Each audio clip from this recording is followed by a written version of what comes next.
I'm Chris Herrington, and welcome to Soundbites. This is the first episode of Soundbites we've recorded since the loss of Daily Memphian food and dining editor Jennifer Biggs, who died on August 16th of complications from cancer. Jennifer has been the primary host of this podcast since its inception and has led food and dining coverage at the Daily Memphian since our launch in 2018. Over the past couple of weeks, several of her friends and colleagues here have written about Jennifer's loss. I did so in last week's Table Talk, our food and dining newsletter. We encourage you to read those appreciations and memories of Jennifer if you haven't already. As any Soundbites listener can guess, it was a great pleasure to talk with Jennifer Biggs, to visit with her, as she would have put it. That was true in this setting as it was in all others.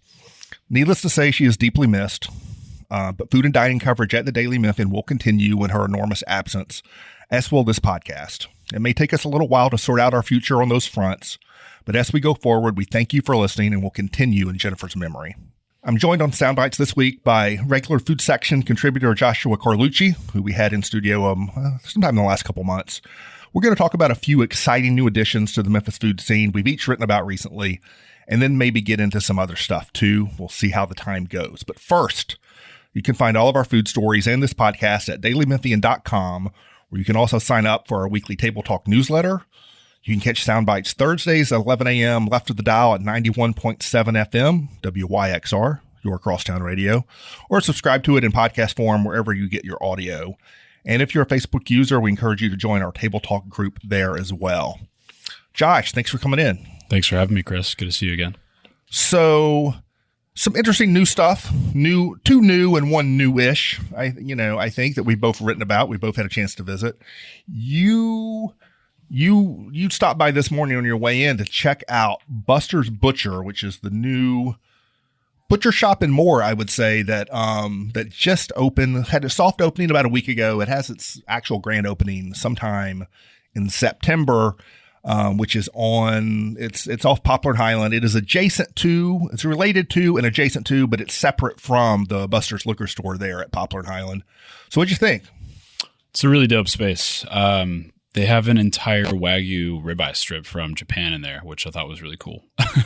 Was that in the dry age case or in the other case? Yeah, the dry age case is almost like an art installation. You know, sort of this darkened like glass and these enormous, which depending on your temperament or whatever, whether that's appealing to you, do you look at it or not? I was sort of fascinated by it. Yeah, same here. I told you earlier I was trying to get a sandwich on my way here so I could eat it in the car. Sadly, they were making them, and then I went by last night and they already sold out. I guess they sell it pretty early, so I need to hit the sweet spot. Right. So this is a butcher shop, not a deli in the restaurant sense. They were very cognizant or very conscious of not wanting it to be treated as a restaurant. So there's no seating inside. Right. There's no order. They won't make anything to order for you in terms of sandwiches. They cut meat for you. The meat is cut to order, but they're going to have what I call a core four of sandwiches they're going to have in the grab and go case from time to time. And that's spicy Italian, a roast beef, jambon beurre, which is a French, fancy ham and butter baguette, and then a turkey croissant. And if anyone listening remembers City Block Salamaria, which was a butcher shop, sandwich shop that was in the Puck Food Hall in South Main, the guy who owned that, Brad McCarley, is running Buster's Butcher, who was also the head butcher at Porcelino's back in the day. And these really brought elements from these different things there. And the spicy Italian, which I had for lunch last week, was one of the feature sandwich to me of City Block. So it's basically the same sandwich, and it's got that spicy. You can help me with my pronunciations, as I depend on you to do because I butcher everything. It's got how do you pronounce it? It's Nduja? Yes, that sausage. So it's a spreadable, spicy sausage. Yep. So in addition to all the familiar Italian cold cuts, it's got a spread of that, which gives it a real zing and a real bit of heat to the sandwich, which I think is very nice. But this place is kind of cool. I mean, it's very high end. Not every, you can buy burgers and meatballs and stuff like that, not spend a lot of money. You'll get high end burgers and meatballs, but still burgers and meatballs. But you can also get, foie gras, and you can get, individually packaged confit duck legs, and you can get elk ribeyes cut to order and stuff like that. Yeah. I eyed the boudin stuffed quail, which I thought I'd like to take that home and see what I could do with that. Yeah. That'd be really nice roasted, I feel like. Okay. Did you? I kind of glanced in the case. I think the closest steak that or the closest like meat that I saw was probably from Kansas. Did you notice anything like more local? So most of the meat, I think pretty much all of the pork and the beef are coming from two different providers. They're coming from Home Place Pastures, which is pretty close to here, Como, Mississippi. Yeah. A lot of people in Memphis are familiar with that. You can find them at the local farmers markets on Saturday mornings. I think all of the pork is coming from Home Place Pastures. Okay. And then the beef, some is Home Place Pastures, and then a lot of it is coming from a place called Creekstone Farms, which is in somewhere in Kansas. I can't remember what town, but it's in Kansas. And so everything in the dry age case is from Home Place. Right. But a lot of the beef in the just the butcher case is going to be from Creekstone in Kansas, and then they have other stuff coming from wherever, right? Like they have a particular brand of pastrami they're getting from a provider in Asheville, North Carolina. The guy was telling me you can only get it in 2 or 3 places in the state of Tennessee, and this is like the only place in Memphis you're going to find it. Yeah. And so they're dealing with these, quote unquote artisanal like kind of providers, small batch kind of stuff from all over the place. The Spice Walla spices, which I had not seen. Maybe you can find those in Memphis somewhere else. I had not seen them anywhere in Memphis. What kind of spices do you see? A lot of it is mixes, not raw spices. And so that's also in Asheville, and it's the product of some James Beard winning young chef in Asheville who started this brand of spices. And I was actually, I may make a second reference to this when we get into Petals of Peony in a minute, but we were in New York, my family and I, a couple months ago. We were at Chelsea Market, and I noticed these spices like on sale at one of the places in the market, and I had not seen them in Memphis. And then here they are at Buster's Butcher. But nice. I'm someone you have experience as an actual professional chef, professional cook. I am what I call like a B plus home cook, basically. But I like going into places like this because you just get a lot of inspiration, right? It makes me want to like try stuff out. Like I've never cooked duck at home. I love eating duck. I've never cooked it, and I feel like I'm like eyeing this. Like I got to come in here and buy some duck and like try. Yeah, totally. It takes finesse. Yeah. Yeah, I think it's really cool because I've been looking for a butcher shop that's a little closer to my house. I live like down the street off South Highland, which is awesome. Okay. But I used to get the butcher box from Home Place. Right. Actually, I met Brad at the boucherie last year. This is Brad McCarley who runs the place. Yeah. Yeah. I was working on a story about the boucherie, which is cool. And so I kind of stopped doing the butcher box thing because it got a little expensive, which I still think is really cool, but I didn't need that much meat for just me.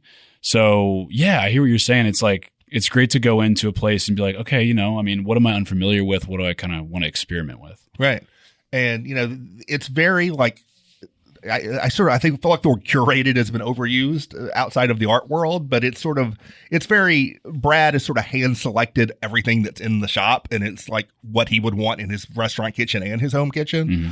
That's even down to like the cookbooks they carry. There's like 7 or 8 cookbooks you can buy, but they're all the ones that he specifically like, I use these cookbooks, And so you've got like the Julia Child, Mastering the Art of French Cooking. Is that what it's called? Yeah, I just saw that in there. And you've got some more modern, like Turkey and the Wolf cookbook, which is a sandwich shop in New Orleans and some stuff like that. And there's one that my wife and I actually use a lot. And I was eyeing it because it's a much nicer copy than our old beat up copy. I may end up going to get it. And that's the Marcella Hazan Essentials of Italian cuisine, which there are a few recipes out of that we make all the time. And so there's a sensibility at work, in terms of you have a person who's a chef and a craft butcher, and he's putting his sensibility into like what you look around and what you see. Mm-hmm. And I like the idea of an individual sensibility, him and his staff too. But I like the idea of there's an actual person behind the sensibility of a place. To me, that's a good thing. Yeah, I totally agree. And I think he was like doing really, really cool things at Salt and Soy too. Yes. That's what I neglected to mention. So he had been the head butcher at Porcelino's, which was, for people who don't know, that was a butcher shop that was started by the Andrew Michael Restaurant Group. It was right there, it was right next to Hawk and Homney, across the street from Andrew Michael there in Brookhaven Circle. And that was an extremely ambitious operation. And that not only were they doing like, craft butcher shop stuff for walk-in customers, they were also doing all the butchering for all of their own restaurants at the same time. And they were doing sort of a dim sum inspired restaurant service with like a cart would go around with small plates and you could pick and choose stuff. Wow. And there was a morning coffee shop aspect. There was just a lot going on, right? Yeah. But Memphis had never seen anything like that, and like still quite hasn't since. So it was sort of a notable thing. But this guy Brad McCarley was the head butcher at Porcelino's, and then left there to open City Block, which was a great place, but sort of that food hall was done in by COVID basically. And then most recently he had been the chef at Salt Soy on Broad Avenue. And one of the things they have, which when I noted this, I got some feedback and people were excited about it. They're doing their own in-house chili crunch. And so they're selling like the Momofuku brand chili crunch, but they're also doing their own chili crunch, which apparently was prominent on the menu. They would use at Salt Soy a lot, and which has a lot of local fans. And so if you remember the Salt Soy chili crunch, you can buy your own jars of it now. That's cool. At Buster's. Nice. And is Salt and Soy now at Alchemy? So we've written about that, and I don't remember quite the details, but there was basically so Salt Soy closed, but part of that operation sort of was subsumed into Alchemy. And so I believe Alchemy, which is the cocktail bar there in Cooper Young, I believe the menu now is rooted in what Salt Soy had been. I have not been there myself since that changed, but I do think there was a little bit of a union of those two endeavors there. Got it. Cool. So Buster's Butcher, check that out. If you're not a home cook, there's lots of grab and go stuff. Like we grabbed some marinara and some meatballs and just had spaghetti meatballs, for dinner that night. Nice. Good weeknight meal. Oh yeah. But it may give you some inspiration to do some cooking. You can try to get on, try to get to my level, even if you can't get to Josh's level as far as that goes. So you were at Buster's today to catch up on that. I had lunch yesterday at Petals of Peony. Oh yeah. Tell me about it. Yeah. So we're again, this is Soundbites. I'm Chris. We're joined by Josh Carlucci. We're talking about some cool new stuff on the food scene in Memphis. Petals of Peony just missed the Germantown Parkway story I did a couple months ago. It had not opened yet. And if it had opened before then, it certainly would have made that story easily. Like with breathing room, it would have made that story. So I went yesterday for lunch. I had the cumin lamb, which you wrote about. Nice. And then I wanted to have something you hadn't written about. So I got the eggplant with fish sauce to pair with that. Both excellent. And the cumin lamb dish, let's back up a little bit. Tell people what Petals of Peony is. Yeah, so Petals of Peony is a Sichuan restaurant. And Sichuan food, if you're not familiar, is Sichuan is a region in China. Its capital is Chengdu. And its food is characteristically very spicy and very laden with this particular chili called the Sichuan chili, which is mouth-numbing. Right. So it's not hyper spicy, necessarily overbearing, but it does numb your mouth, and it's a really interesting sensation. Some classic dishes include dan dan noodles, mapo tofu, braised clay pot fish, stuff like that. So you wrote about it as a new eats last week, I believe. Yes. And so I had, to your knowledge, to my knowledge too, this is the first fully Szechuan restaurant in Memphis, or at least there was not one currently existing before this opened, right? As far as I know, you can get that's important for both of us. We don't know about everything. No one does. But I believe that's true, and there you can find Szechuan menu portions of Szechuan stuff on. I know Mulan, for instance, in Cooper Young has a pretty large Szechuan menu, right? And I've ordered stuff off that menu pretty regularly. But they don't specialize, right? Yeah. And so, in fact, they don't. They do the opposite of specialize. You can get Thai food, you can get sushi, you can get all kinds of stuff there. But they have a pretty big Szechuan menu. But this place, one of the things I admired about it is the specialization. It is only Szechuan stuff, as you point out in your story. You're not going to grab some egg rolls and some orange chicken and then have some Szechuan dishes. It's a Szechuan restaurant. Yes.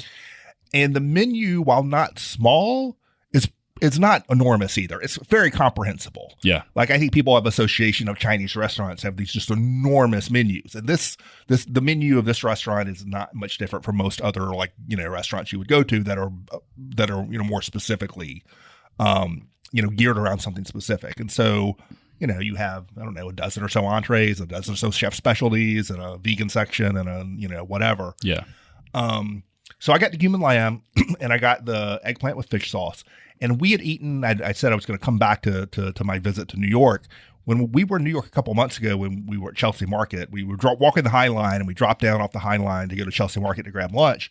And my wife and I got lunch at a stall called Very Fresh Noodles, which does not advertise themselves as Szechuan, but essentially is that. Like the top item on their pretty short menu is a cumin lamb dish with noodles. You could either get it dry or wet, so either soup or not soup. Cool. And so I got the cumin lamb dry with the noodles. Nice. And then Dan noodles was another one of the things on their menu. And so I got the cumin lamb and I got the eggplant.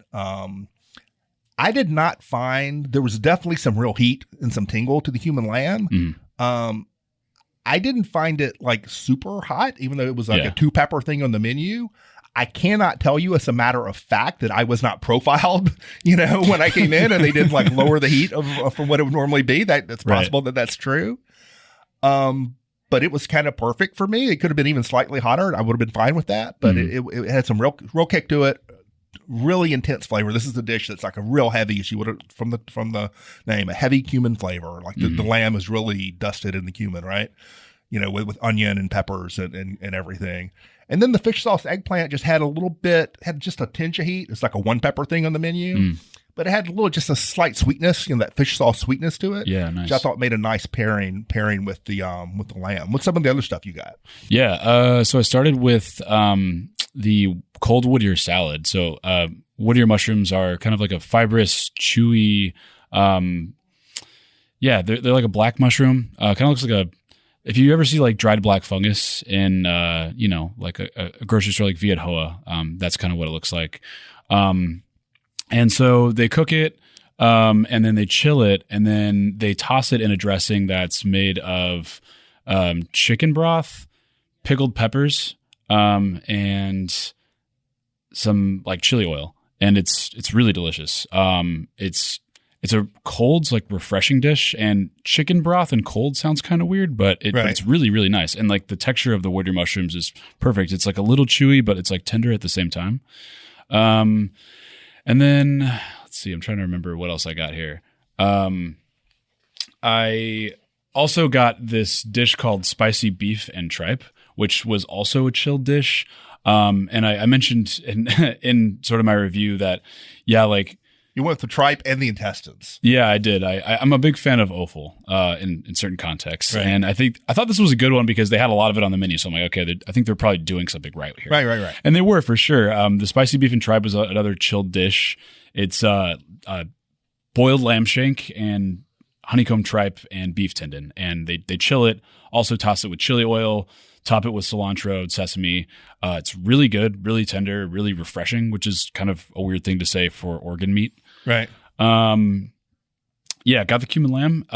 And then I got this like spicy noodle soup with pork intestines. Yeah, tell us about that. It was really, really spicy. Did they ask you if you wanted it spicy or not? Because they asked me. They on the lamb, they did not. Oh, yeah. I think they just asked me in general. And I was like, yeah, I wanted spicy. Like, just giving me your all. And so I may have gotten profile. Yeah, maybe. I was assuming I was going to get what was on the menu, right? I mean, I don't know why I didn't. 2 peppers, right? Yeah.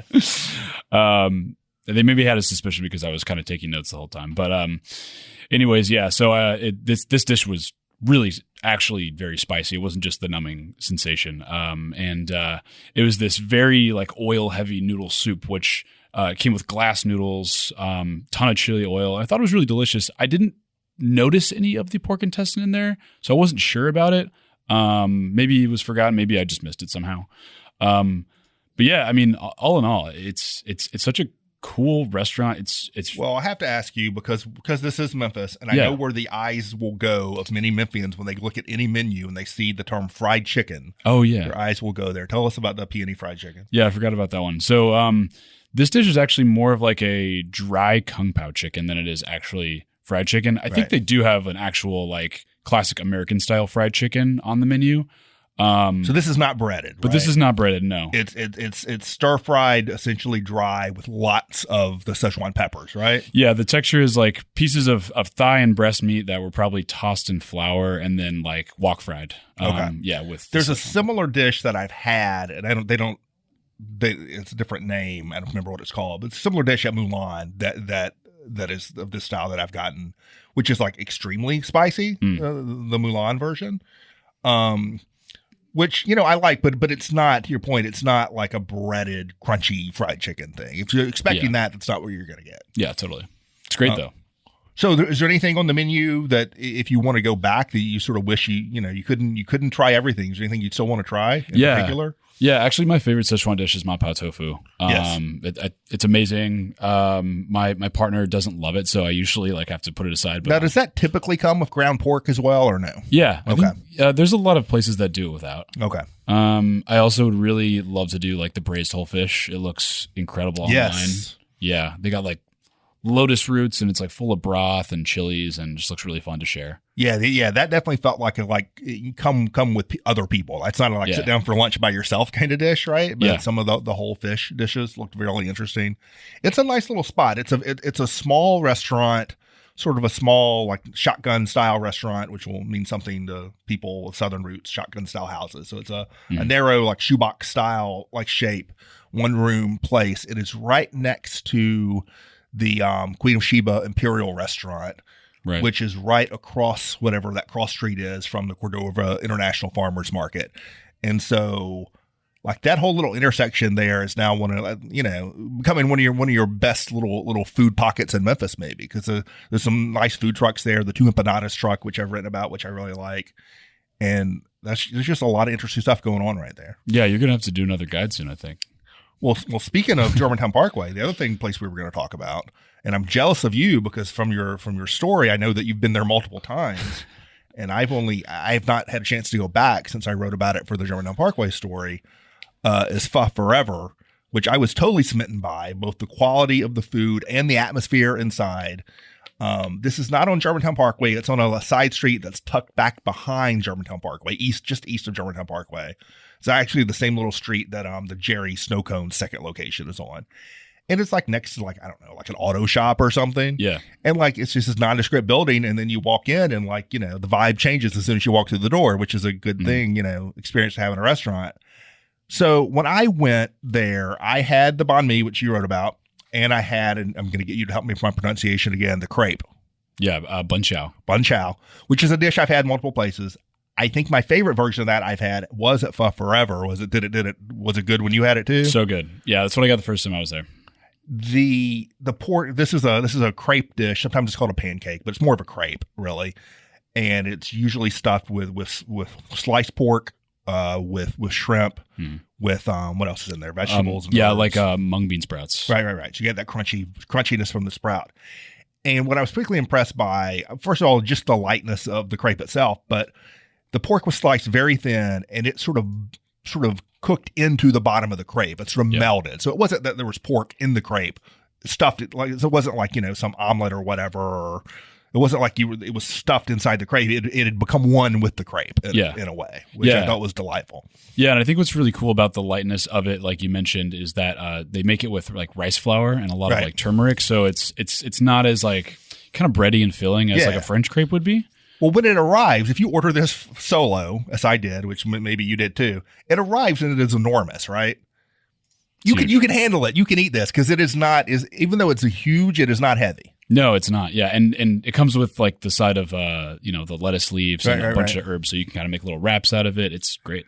So I agree with you. One of the things you said, this is your $10 deal this week was on the banh mi specifically there, and I agree with your assessment that the sort of traditional cold cut banh mi is the best banh mi. The banh, if you go another Germantown Parkway place, which I wrote about in the Germantown Parkway story, if you go to La Delight's Banh Mi and Pho, which is sort of a banh mi shop, the closest we have in Memphis to a banh mi shop, they have 7-8 different banh mi's. In addition to the traditional, they've got, a lemongrass chicken banh mi and a spicy, short rib banh mi. These are all good. And the spicy short rib in particular is very good. But to me, the best banh mi is the cold cut banh mi. Yeah, you and Holly talked about that a couple weeks ago, and when I heard that episode, I was like, yes, yeah, because I totally agree. It's simple and it's reminiscent of sort of like a French classic, but it's totally different at the same time. So for people who don't know, what would you typically find in a traditional banh mi? Of the banh mi duck, the cold cut, yeah. So you got Vietnamese mortadella, which is called chao lua. It's kind of a spongy sausage that's traditionally boiled in a banana leaf. And then head cheese, which is basically like a terrine of different, or a force meat rather, of different parts of the pig, tender parts of the pig, kind of pressed together. And pate, which is like a liver spread with a lot of garlic and pepper. And then sometimes there's like other different kinds of Vietnamese cold cut meat in there as well. But besides that, you're going to get pickled daikon and carrots, cucumbers that are sliced, and sprigs of cilantro and sliced jalapenos. Those are all traditional in most banh mi's. Yeah, and you get that crunch from the jalapeno and the cucumber, and just the lightness and the freshness that you get in the cold cut version. And it's meant, that's a sandwich that's not meant to be a meal unto itself, right? It's sort of meant to be a snack or along with something else. Is that right? Yeah, like it's something you'd eat on the go. Right. If you're going to go to Vietnam and you go to a banh mi stall, you're going to grab it and keep walking. I think that might be the best banh mi I've had in town. Pho Saigon, on which I haven't been to in a while, but that was, banh mi has been on the menu there. Obviously, you have Love Delights. There's a place that I know Jennifer's written about in the past that Jeff Calkins really likes. It's somewhere in the Hickory Hill area. It's called Pho 8. Okay, that's right. Yeah. Have you been there? I've been there a few times. I actually went there last week. All right. So if you were doing a banh mi food fight, which is a column I used to write that maybe I'll bring back. It sort of went away with COVID and we never brought it back, but I'm thinking about bringing it back. If we did an impromptu banh mi food fight, and the thing about food fight is there are no draws. There has to be a winner of food fight. We are loath generally to be critical, but something can be good and still not be best. So there has to be a winner of food fight. Food fight, banh mi, pho forever, and the other place. What's the winner? I don't a Pho 8. Yeah, I don't think I can say because I haven't had the banh mi there. Oh, okay. Well, never mind. Yeah, I set you up for a food fight you could not adjudicate. No, we're gonna do it eventually. All right, so I have to go back. maybe we need to do a banh mi tour. What about you between Le Delights and this place? I like the banh mi here actually best because I do like the cold cut banh mi best, and I liked it better. I'm trying to remember like specifically, but I just thought I like the bread better. The thing about the banh mi's at Le Delights is they come wrapped, and there's sort of even in the cold cut has a little like it's sort of been under heat lamp a little bit, so it has a little bit of that sort of warm to it. Yeah. It doesn't have the same kind of freshness to that. Talking to Josh Carlucci. This is Sound Bites. We're about to run out of time. Anything you've eaten, either out or in your own kitchen of note in the last week, you want to talk about? What's something good you've had? I mean, keeping in the vein of the things that we've been talking about today, as far as home cooking goes, I went camping in Hot Springs this last weekend with a buddy of mine who came up from New Orleans. Interesting. And we actually, when he was coming up from New Orleans, I drove down and met him at Home Place to have lunch. And if you haven't checked out the farm store at Home Place, it's really awesome. I have not. I need to do that. It's really, really cool. So this actually is going to be two different things. You had a very Mid-South experience. You were Tennessee, Arkansas, and Mississippi. Yeah, the whole tri-state. It was awesome. So yeah, I drove down. We had lunch. The smash burger there is really great. I think they got a new chef semi recently. And they have a whole menu full of great stuff and great meat, obviously, because that's what they produce. You really can't get any fresher than that. But we got a ribeye to go camping with, a bone-in ribeye. It's not cheap. It was like, $50, but this thing was huge, massive and huge bone, super thick. So we brought it to Hot Springs and we didn't catch any fish. So good thing we bought the steak, and cooked it over the campfire, just really high sear. And it was delicious. I mean, even the fat of that beef, since it's, all grass fed, it's delicious. You don't want to cut any of it off. Well, that's definitely a place I've not been to. I need to get to. So my thing this week was, my daughter is going away to college this week. We're taking her to Chicago at the end of the week. We had a family meal over the weekend for her, extended family meal for her sort of going away with my family here in town. And she wanted me to make, which is something I made a couple years ago on a whim, and she really liked. I make it every once in a while. She wanted me to make General Tso's chicken, like from the kitchen. And so I did a whole American Chinese American meal, the double American on the Chinese. But you mentioned Viet Hoa earlier. Shout out to them. I stocked up on all kinds of stuff I didn't already had. I got both a dark soy sauce and a light soy sauce and a sweet soy sauce. And I got, Chinese wine and bok choy and lots of stuff there I got from them that I couldn't get elsewhere. I didn't want to look for elsewhere. So I made General Tso's chicken. I made braised pork belly Shout out to Rhodes Farms at the Cooper Young Farmers Market where I got my pork belly. And then did Szechuan green beans, and I did stir fry bok choy, and then we supplemented that with some fried rice and egg rolls and stuff from elsewhere. My sister-in-law also made some egg rolls, so shout out to her too. Wow. So shout out to Rhodes Farm, shout out to Viet Hoa for helping with my family meal over the weekend. What was the best dish in your opinion? I think the pork belly. I mean, that's certainly the most elaborate. That's that's the biggest preparation of it. But so that was good. So shout out to home cooking, shout out to those places, and shout out to Joshua Carlucci for joining us this week on Soundbites. As always, you can subscribe to this podcast and all of our daily Memphian pods wherever you get your audio, and find them on the site at dailymemphian.com. And we'll talk to you next week.